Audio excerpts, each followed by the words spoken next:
Hello and welcome to Precon Decon, the video series where I deconstruct the pre-constructed decks of Magic the Gathering's history. In this video we're doing something a little bit special, something I haven't done for quite a long time, where I am going to look at 5 decks in a single video. The last time I did this was, I want to say way back in 10th edition, way back, where I looked at all those core set decks in a single video. And I decided to do it in this video here for the 5 Planeswalker decks from core set 2020.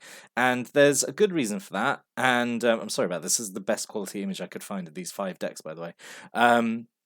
But yeah, the reason I decided to cram all these into a single video is that so I mentioned back in the War of the Spark videos is that I kind of consider like the War of the Spark, like that kind of period of Planeswalker decks, to be like pretty good, and these M20 decks are part of the reason why. These are actually really well put together, I think, for introductory products, because they're actually built like real decks. They have a lot of play sets, so they're actually very consistent. So there's not a lot of variance in them. So if I was to talk about them individually, the videos only be sort of like 6 minutes or something. So I thought, you know what, as a treat, we'll do a big bumper video where we talk about all of them at once and just absolutely like tear through them. Unfortunately, it does sort of drip off, tail off a little bit after these decks, and we sort of go back to the Planeswalker decks. So like finishing honestly on a bit of a whimper.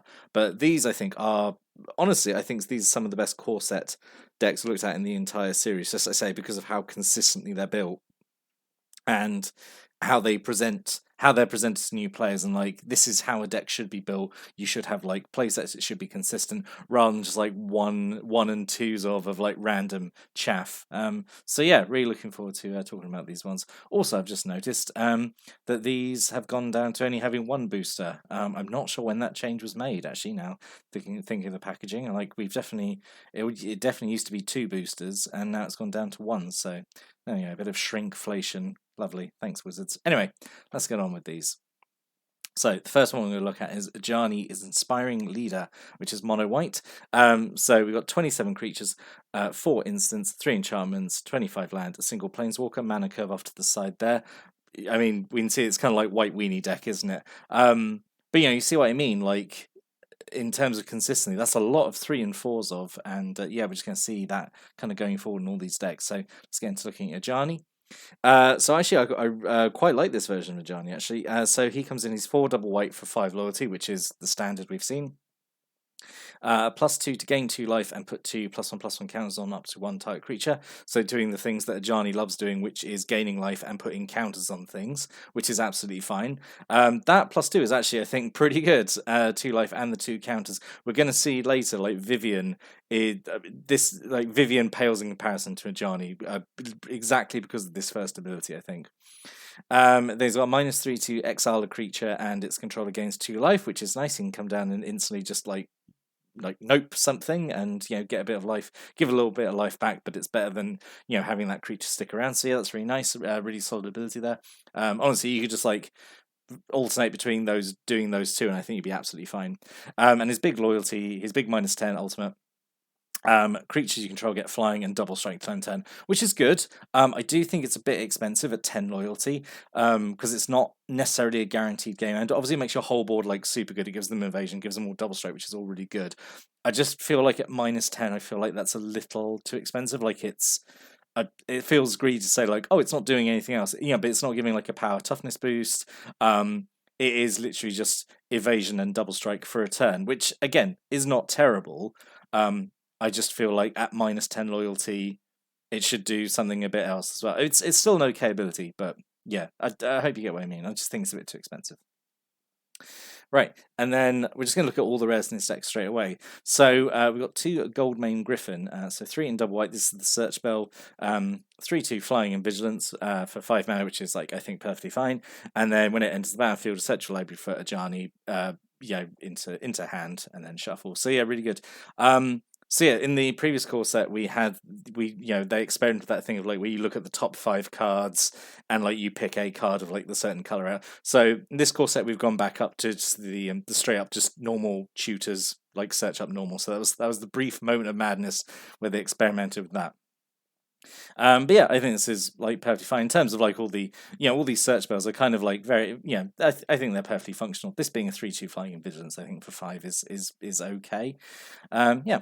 And then we got Serra's Guardian. So this was in the M19 Ajani deck. Actually, all these M20 decks share the same share one of the rares that was in the M19 version. So the blue one's got the Sphinx, the red one has Shivan Dragon, all that kind of stuff. So we've seen this card before. I think it's still a good card. Perfectly good casual kitchen table rare. 4 and double white for a 5/5 with flying and vigilance, and gives all your other creatures vigilance. Excuse me. Yeah, that like for 6 mana, that's just like really solid. I think I really yeah, I think that is, and then say okay, rare to have. And then the other rare focuses more on like the life gain aspect, because there's a lot of that in this deck, as we'll see. Loxodon Life Chanter, 5 and white for a 4/6, so just big beefy elephant boy. When Loxodon Life Chanter enters the battlefield, you may have your life total become the total toughness of creatures you control, which is, I think that's a super interesting effect. Don't know if it works super well in this deck, maybe, just because you're low toughness creatures, but, if you get super low, this comes in, this could potentially gain you, like, a lot of life, and also has this ability, I guess, after resetting your life. It is setting your life total, it's not gaining life equal to the life total, is a hard set, by the way. And then this ability, 5 and white, gets +X learn turn, where X is your life total. So, I do like this ability, I suppose, because, I mean, yeah, at the very least, I suppose it comes in and it's got 6 toughness, so you suppose at the very least it's going to set you to that if you're like that super low. It is a May option as well, like you don't automatically set like if you are doing better, and then if you do have a high life total, then this can become a really big beater. So yeah, I think this is again like a perfectly good rare, I think, to have in the deck, and goes with all the life gain that it has. So, we've got 3 Angel of Vitality, 2 and a white for a 2/2 with flying. Whenever you gain life, you may gain that much life +1 instead. Has to be written in this weird magic ease to make it make sense, but yeah. And then Angel of Vitality gets +2/+2 as long as you control, as long as you have 25 or more life. This is really nice, I think, because at the very bare minimum, it's Windrake stats.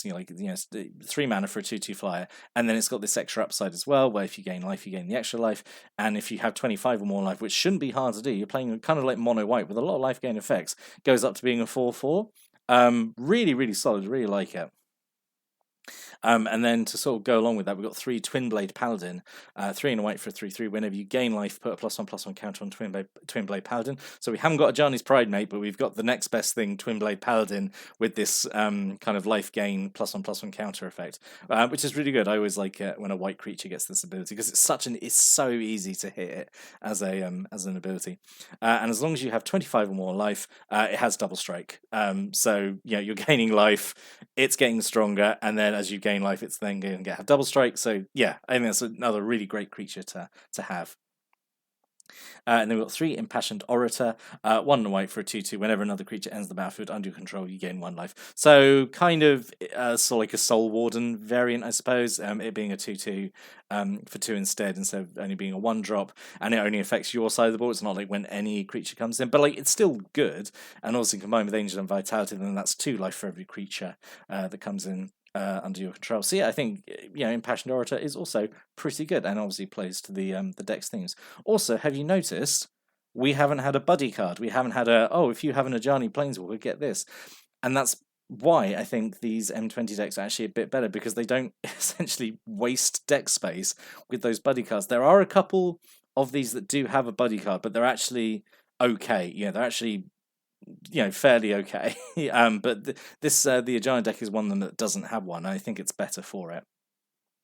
Then we've got 4 Daybreak Chaplains. That's what I mean about like play sets and stuff.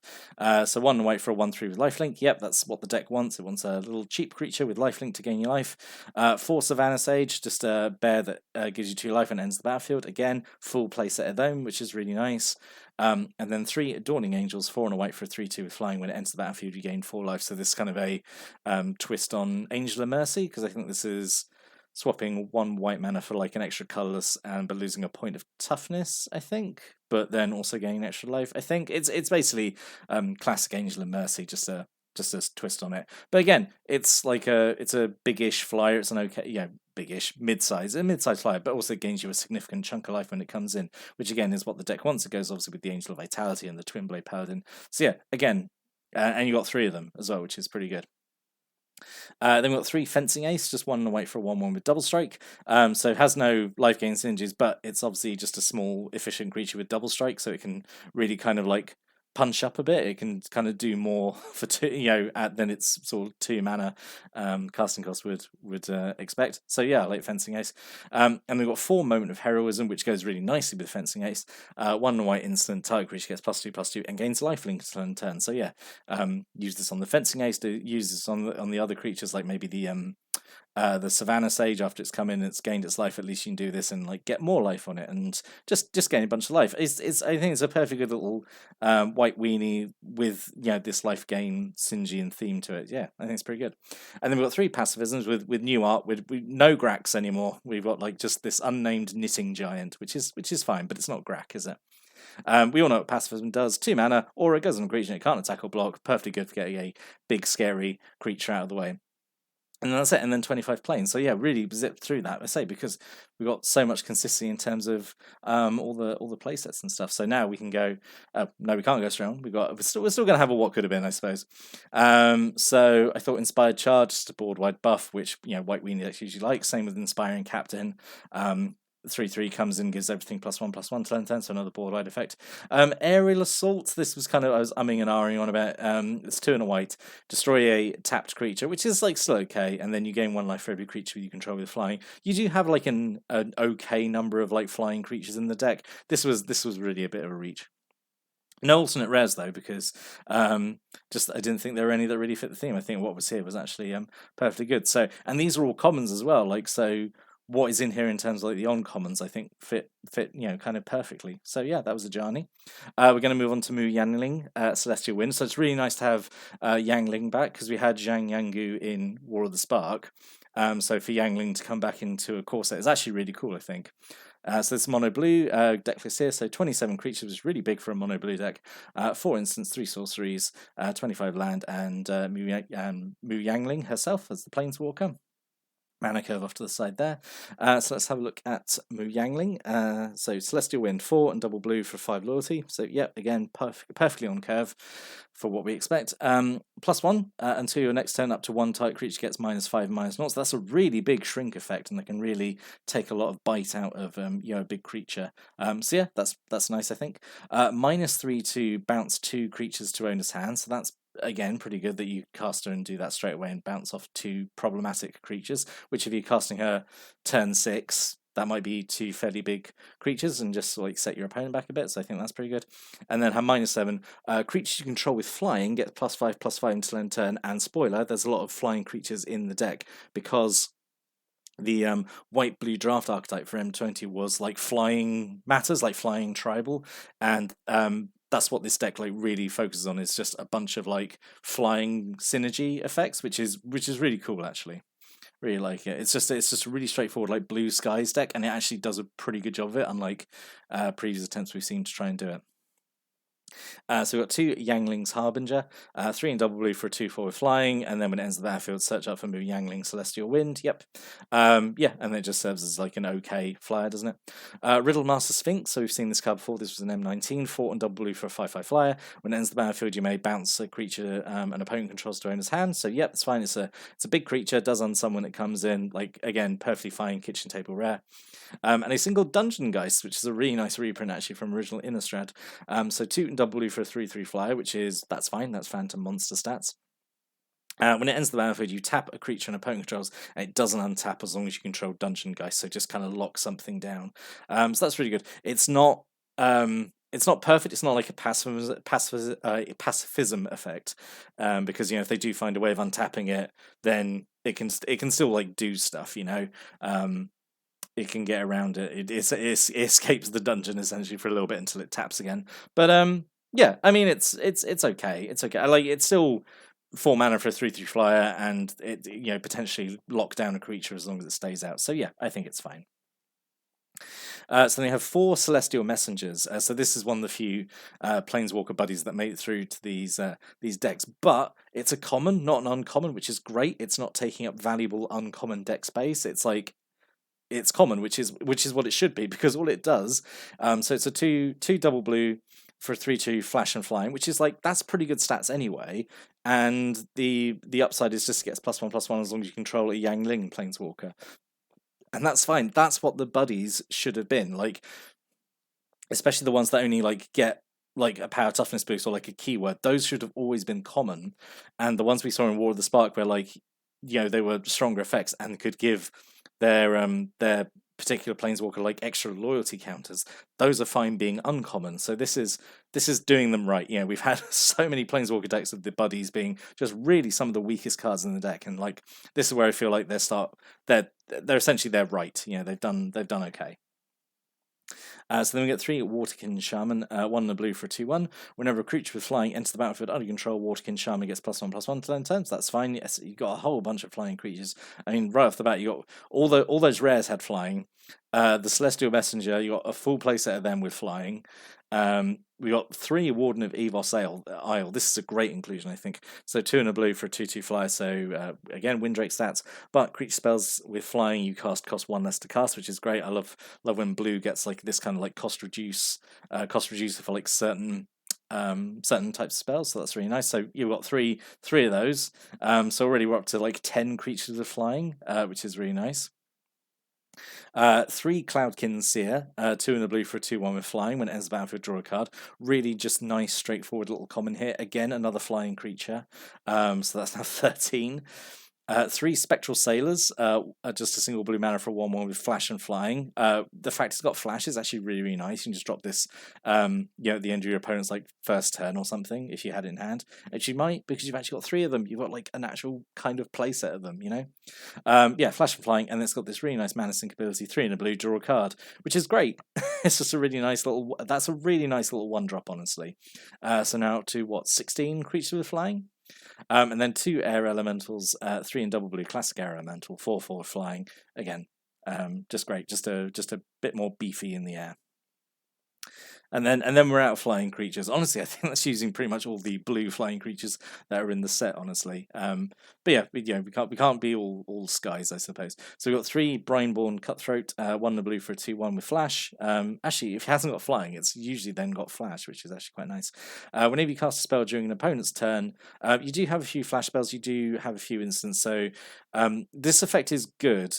Whenever you cast a spell during an opponent's turn, put a +1/+1 counter on Brineborn Cutthroat. It's a good ability. It's not, I think, living up to its huge potential in this deck, just because you don't have. You got a few things with flash, and you got a few instants. But you don't have a lot. But it's still good. It's still a 2/1 for 2 with flash. So at the very least, it does that. So that's okay. And then 2 Frostlinks, 2 in a blue for a 2/2. When it comes in play, tap a creature down for a turn, doesn't untap. Yeah, that's okay. That's okay.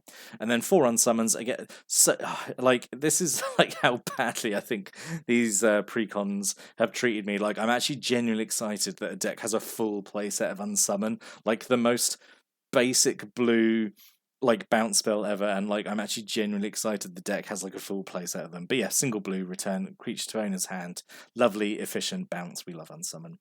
Then 3 Winged Words, 2 in a blue, costs 1 less to cast if you control a creature flying, draw 2 cards. So yeah, it's if you don't hit that requirement, and it's you almost certainly will because the deck is full of flying creatures. It's Divination, which is absolutely fine. But then if you hit that very easy hit requirement, it's 2 for 2. Yeah, that's great. And then 25 islands. Oh no, I lie. There were some more flying creatures because I've suggested them in the what could have been. So Boreal Elemental here.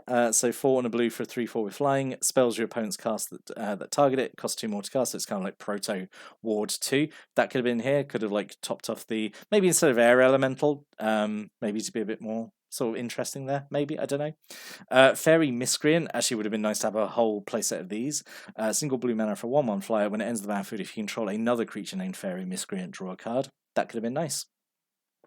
And then just negate 1 in a blue to counter a non-creature spell. Got to have a little bit of counter magic, in a blue deck. Could have cut maybe some of the there's a lot of flying creatures here. Maybe instead of the Frostlinks, we could have had Negate or something. But yeah, overall, again, like really nice, straightforward Blue Skies deck.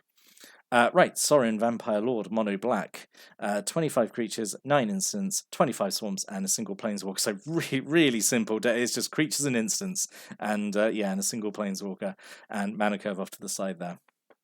Have a look at Sorin, Vampire Lord, 4 and double black for a 4 loyalty Planeswalker. So he's a 1 less loyalty than to be expected.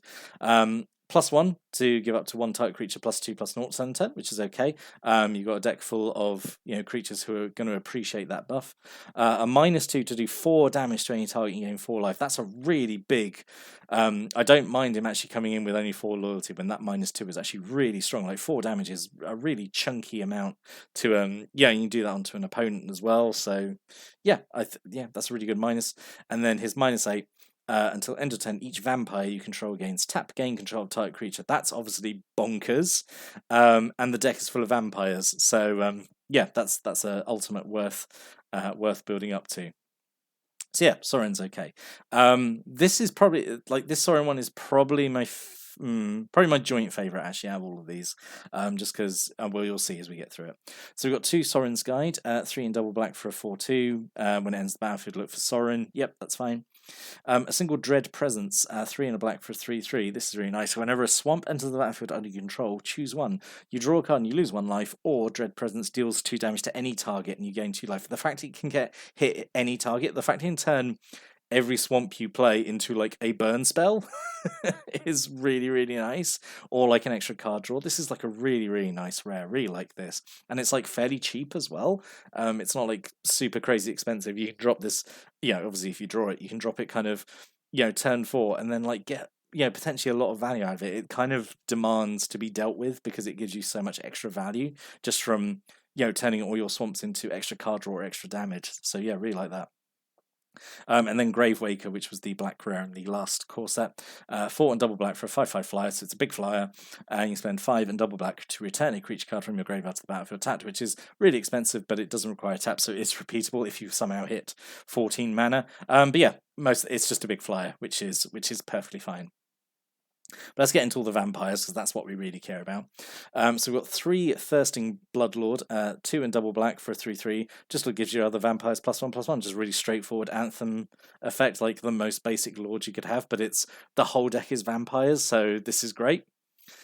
4 Savage Gorges, 1 and double black for a 1/1 fly. At the beginning of your end step, if an opponent lost life this turn, put a +1/+1 counter on Savage Gorger. Not hard to do, I think, given how kind of aggressive you could be with this deck and get a bunch of vampires attacking or like doing like burn damage with other effects and stuff. So yeah, that's good. The fact it's just going to grow anyway and become more of a problem as it does what it meant to do, which you want it to do anyway, is being an evasive attacker. We've got 2 Vampire Opportunist, 1 and a black for a 2/1, 6 and a black. Each opponent loses 2 life, you gain 2 life. So again, super expensive ability. At the very least, it's a 2/1 for 2, isn't it? But yeah, better to have the ability and use it than not have it and need it, I suppose. And then a whole bunch of play sets of vampires, which is great. So 4 Blood Burglars, 1 and a black for a 2/2, has lifelink as long as it's your turn. Which is fine. I think black's probably still a way off having. It might have a 2/2 for 2 with lifelink now at common. Maybe I can't think of one on the top of my head. But this was fine at the time. It's got when you attack with it, that's fine. It's got lifelink. That's fine. 4 Bloodthirsty Aerialist, 1 and double black for a 2/3 flying.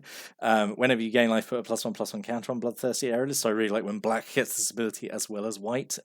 Again, we're playing kind of vampires. We've got some lifelink effects. We've got some. This is not a hard requirement to meet, and it's already got flying as well, so it's evasive. Just a great card to have, especially 4 of them.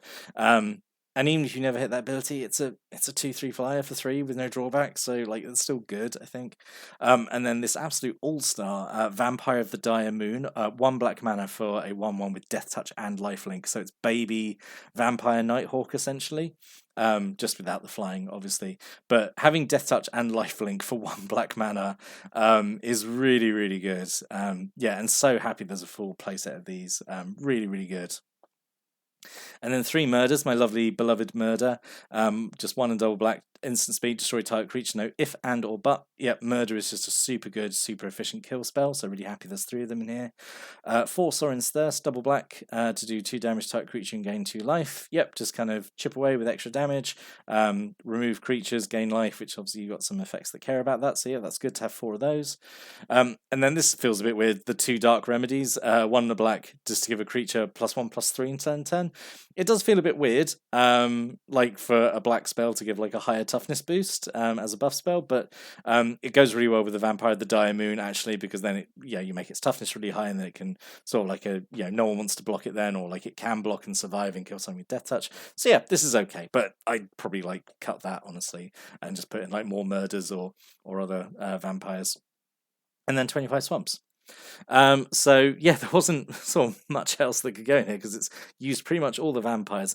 Maybe as an alternate rare, the Dread Presence is really good though. So, but Knight of the Ebon Legion was an option here. So 1 black mana for a 1/2. You can spend 2 in the black to give it +3/+3 in Death Touch until end of turn. That's not a once per turn. I assumed it was, but it's not. At the beginning of your end step, if a player lost 4 or more life this turn, put a +1/+1 counter on Knight of the Ebon Legion. So it's like the flying vampire, which has that exact ability. If an opponent lost life, you get the counter. That could have been an option. Epicure of Blood could have fit in here as well. 4 and a black for a 4/4, so it's just a big beefy guy anyway. Whenever you gain life, each opponent loses 1 life. So yeah, you got enough life gain effects in here to for that to go off. And yeah, at the very least, it's a 4/4 for 5. It's fine. And then Soul Salvage, 2 in the black, return up to 2 target creature cards from your graveyard to your hand. So getting 2 dead things back for only 3 mana and 1 card, it's essentially a 2-for-1. And the vampires are fairly small; they might be dying quite quickly. So I thought some way of getting them back would have been welcome here. Maybe this instead of the dark remedy. But yeah. Overall, like some really, really good vampires in there. Like really nice to have play sets of the Aerialist and the Vampire of the Dire Moon. Right, move in and look at Chandra Flame's Fury, which is mono red. 23 creatures, 9 instants, 2 sorceries, 25 lands, single planeswalker, mana curve off to the side there. Right, Chandra Flame's Fury, 4 and double red for 4 loyalty. All her abilities care about damage because, she's a very straightforward introductory deck planeswalker. +1 to do 2 damage to any target, which is nice, it's shock. -2 to do 4 damage to target creature and 2 damage to that creature's controller. Did I say 4 damage? Yeah, 4 damage to target creature and 2 damage to that creature controller. So Chandra's Outrage, which is a nice reference, I suppose. Yeah, that's really nice. Like 4 damage again, really significant amount, and also that it spills over onto the controller is really nice. And then -8 to do 10 damage target player, and each creature that player controls just clear their side of the board with 10 damage. That's obviously pretty good. And also 10 damage to them as well. So you might not even like getting rid of the creatures might be completely might be complete overkill doing after you've done 10 damage to them. But yeah, really straightforward. Obviously not too exciting, but just solid. Just kicks out a bunch of damage.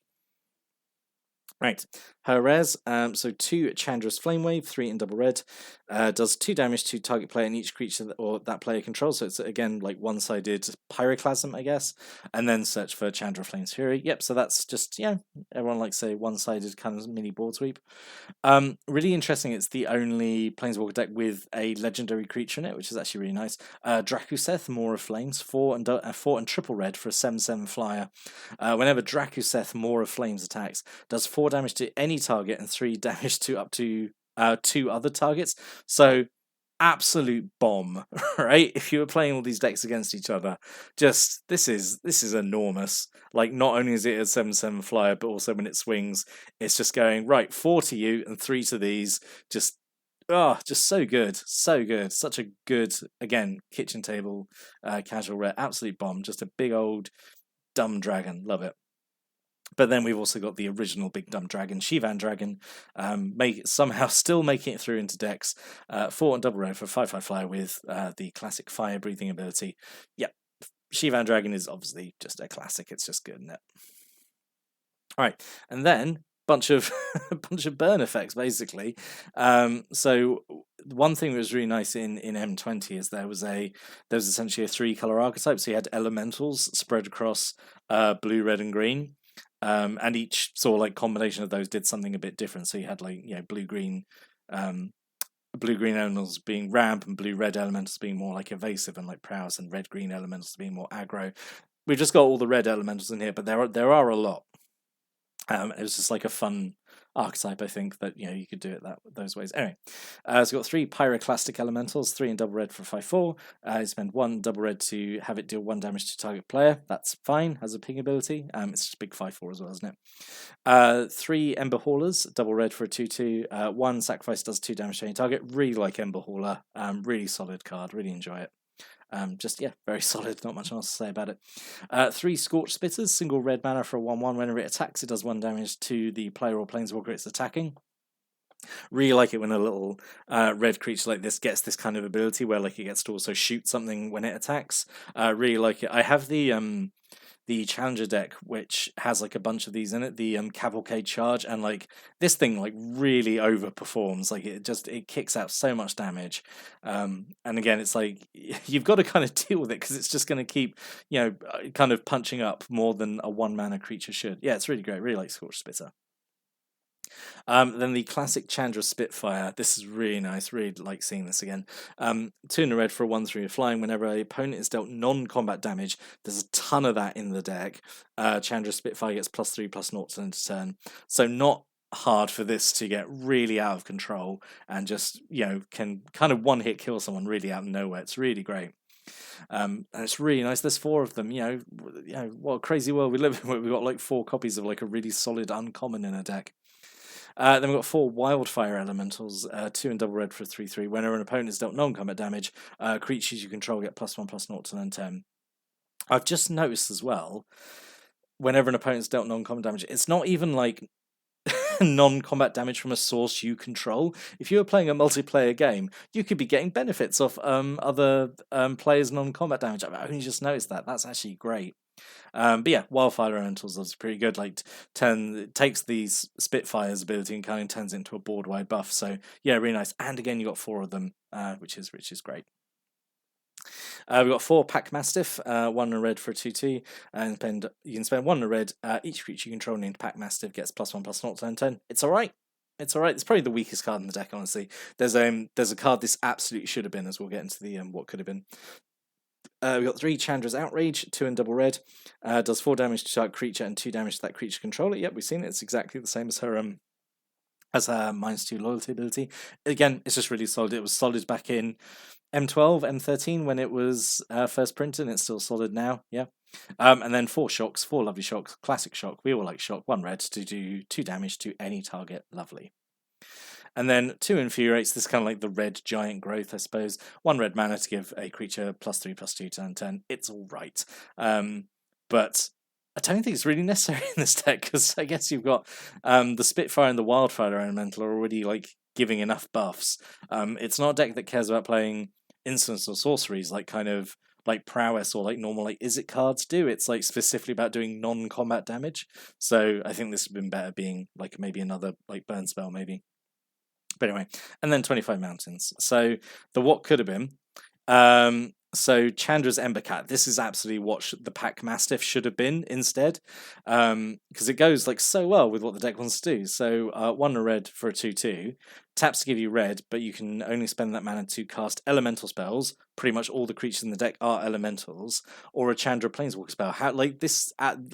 So good, so good. Absolutely should have been in the deck instead of the Pack Mastiff. And also, Chandra's more of a cat person, right? And then Lavakin Brawler, I thought this could have fit in quite nicely as well. 3 in a red for a 2/4. Whenever it attacks, it gets +1/+0 until end 10 for every elemental you control.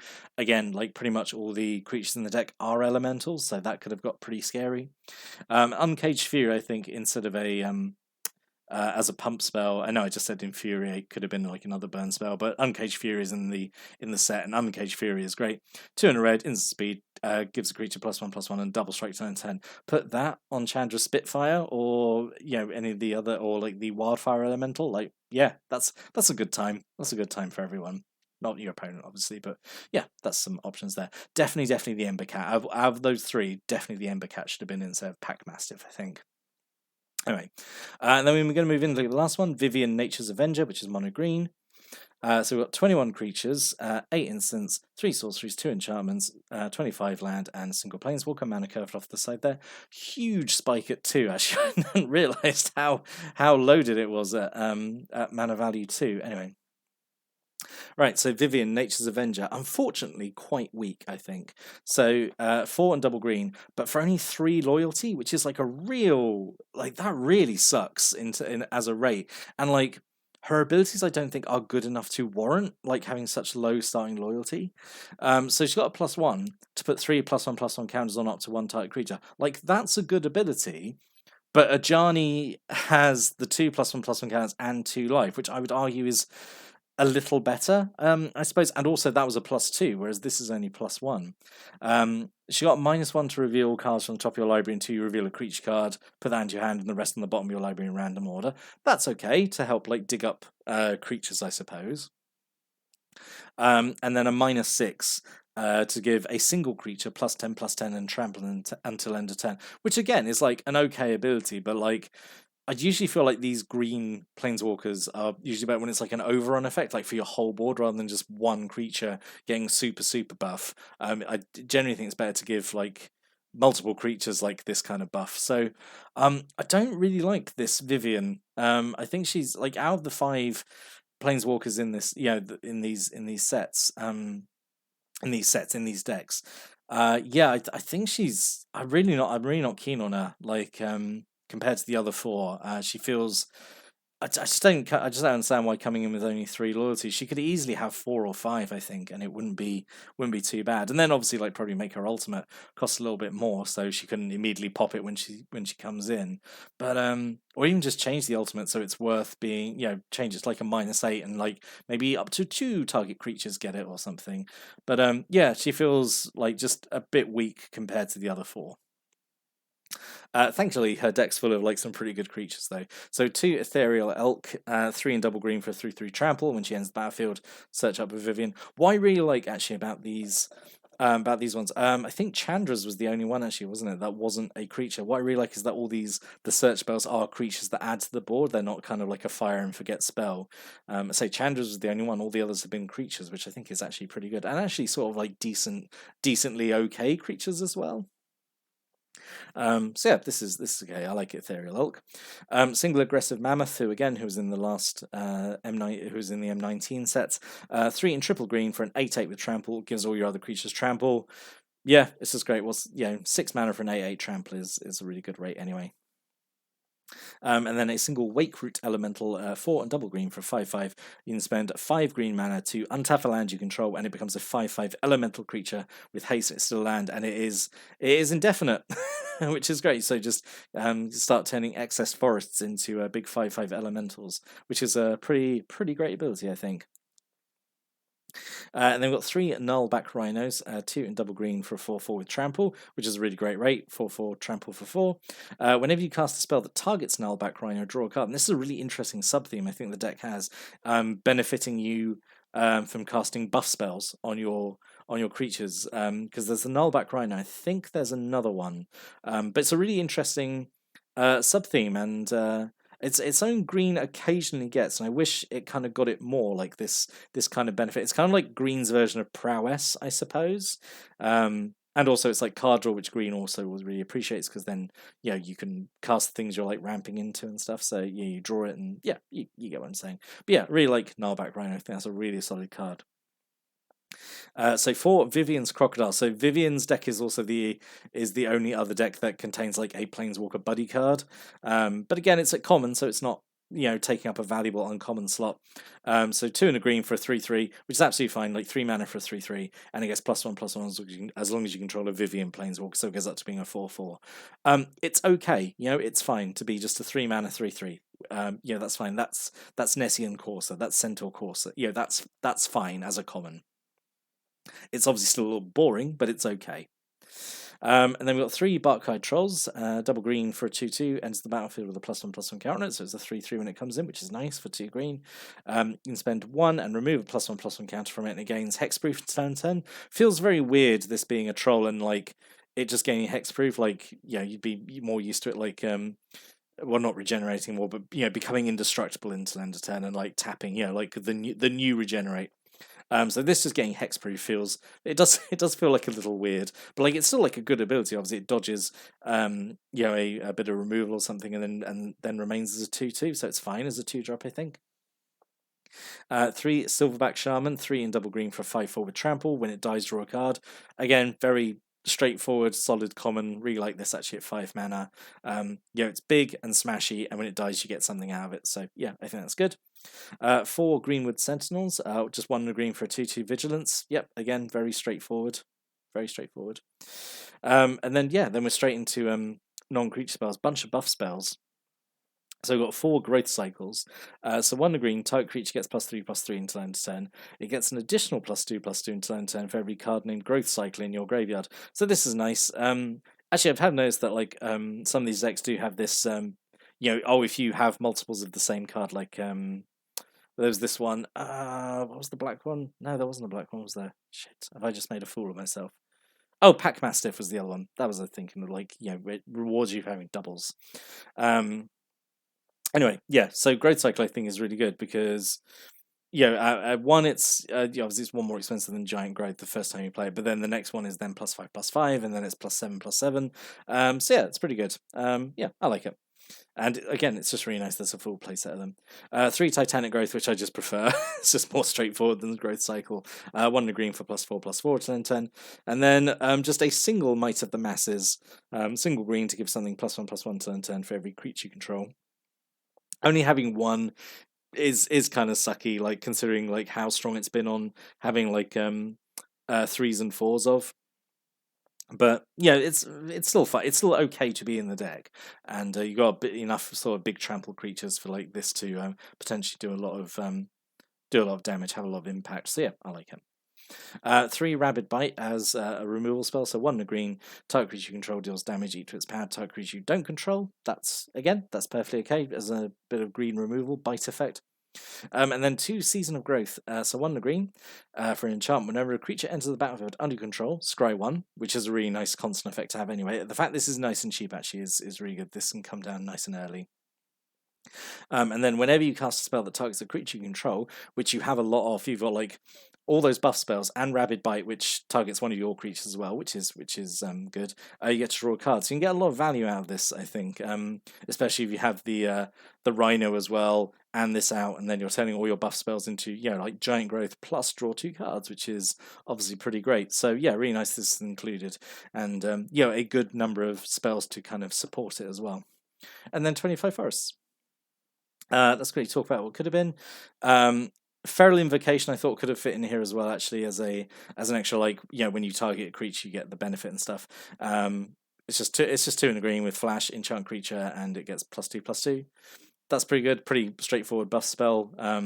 Maybe trying to think what you'd have this instead of, honestly. Maybe instead of the growth cycle, maybe? I don't know. You could have found some room for it though. And then I was also thinking Thrashing Brontodon as uncommon because it just gives you a bit of utility in destroying artifacts or enchantments, and it's also just a 3/4 for like 3, which is pretty good. And Mammoth Spider, 4 and a green for 3/5 the reach. It's better than Giant Spider. It's Mammoth Spider. Because you actually don't really have any ways of like dealing with flyers in the deck. I don't think you've got the Rabid Bite as a bit of removal, and then that's it. Nothing's got reach. So if you kind of need something to deal with flying, then so I thought Mammoth Spider could maybe fit in here somewhere. But then that was it. That was all 5 of the M20 Planeswalker decks. So I thought they were put together pretty well, honestly. Like that's what I was really surprised when I was putting the graphics together. Like, man, these they've got a lot of play sets and stuff. It's really good. They seem really consistent and seem like they would actually be pretty good to play. And I think they would have done a good job of actually showing to a new player rather than being a random pile of cards like a bunch of 1s and 2s. I was like, yep, these are some really solid cards, and that's why we're giving you like 3 and 4 copies of each of them. So when you play the deck, you get more familiar with it. It's gonna pretty much play the same way each time. So I think these were really well put together. Some of the best core set decks we've seen, honestly. If I'm being honest. But yeah, I'd like to know if you think the same. Do you think these decks are also put together better than usual. Do you have any of them that you like in particular? Like, do you have a favorite out of those five? Like, stick a comment below if you've got any thoughts or stories or comments or opinions about any of those decks or any of the cards. I'd really like to know what people think about these ones. And in general, just like this big super bumper video I've done. This is probably the last big bumper video I'm going to do. Like the next few Planeswalker decks are a bit more. They're sort of a return to form, so they each deserve their own video. But yeah, we're going to move on next time. We're going to start looking at it's Wilds of Eldraine next, I think. Yes, I'm pretty sure it's Wilds of Eldraine. We'll find out next time, won't we? But I hope you join me for that, and I hope you've enjoyed this. Thanks for watching, and have a great day.